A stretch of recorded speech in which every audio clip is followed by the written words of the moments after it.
niema muku mu edwa hodo amofa mu ma no unse no na me kan say ma na anu ano kan say wo mayi no ateko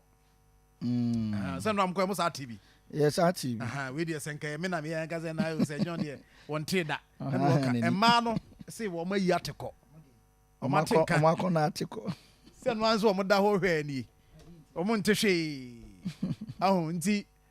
high tension no mo titi ase no ade e hard entry hena mo eno a ye di kan ko pie mu o Mamponten ye ni anim se Jubilee market no atena ho ache I think 2013 free wa be sisa brenya de a sorry nti na da woro ma ye nkoto dwegu from yensa ye o mebo no ye bi pa ye hu ye kwa e hu so aye kajetia eti anim sa so ka so be ye wo ya adesha won mo kwa abre Mamponten ni ne mpotemu edwadifo e wo honum se o mbehwe na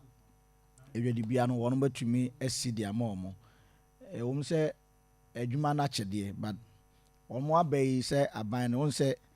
mampani abedi akire ahwe e honum no yese market enhancement project enti sa adwuma die nyina no om de akwa ho na apart from se na hwe no ede sika ebewura mu no district assembly common fund nso I think almost be allocate some fund e de awuram e de aboa se be ade ne be contem tie no ano omo ne mpanimfo hia no mabọ ma hono ba and contractor ye adwuma no no so e be pie mu ha omo nyina e be hwe projects no e Mamponten Jubilee market no and say John wo hwe ba bia manage na of course in some omo kan ya adehia pa in fact me duru o no ano na me ma hye me pa baby omo ti di dwa ne omo say high tension no wo hwe e ho no transformers ho yeah and a high tension poles na ankasa lines akese na e ho ne nam nti aye two trouble one god and omo tia so transformer ne na high tension ankasa na me no se na yi atiko no ananya no de odi no we ya wanna see atiko omo menu nyina nti no omo tia se nsuo no egugu kakra bi a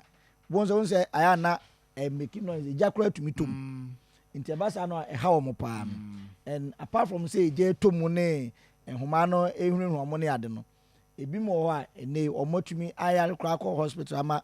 ya omo atfa say ho na omo te no ehun sunsanso ni bi na omo enya no nti no sa ban behwe na menu ya watumi awie ho na ebe bo omo nti yade a vice president so asha omo bo so omo behwe na omo awie from there ene ba swame swame nim se post office a chionum and margin kwanta ho market ho no me ho nso ejato mu ema edwadifo nso omani tutuka omonsem invare no edru ono na ya ho sem bada vice president so abo ma no ba se ho nso wo mbehwe initially ade ni sie na ban epe bibi kakra bo ebre omo be ne de okache omo se ade ana ye de ma omo aban ne de ma omo de asoso omo asen kakra se be omenya bibi de akoma no but adwuma na ankasa de ombehwe se omo beye na omenya ba bi atena permanently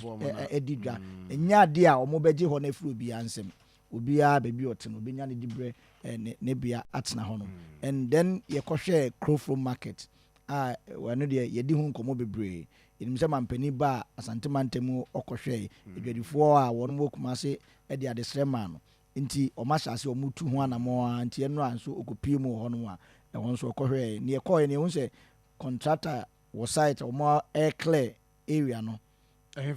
crowfrom no onso money can clear na de kototo machines kakra ho a mo me clear after the clear ho na clear adwuma no nkoso nti o wa hye se enche adwuma no o mehwe no matumi ahyase ho nti mia eno akọ hensanfu no eno ekọ no oma clear ni yeah senior DC kan say omodi so MC kan omodi so was in cabinet no hu eno hu mi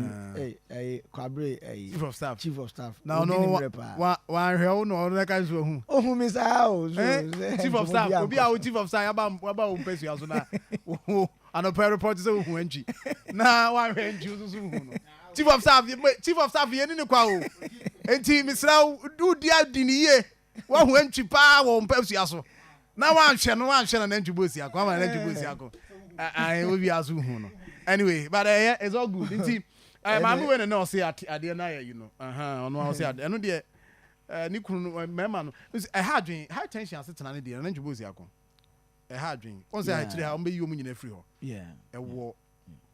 a lot of health implications.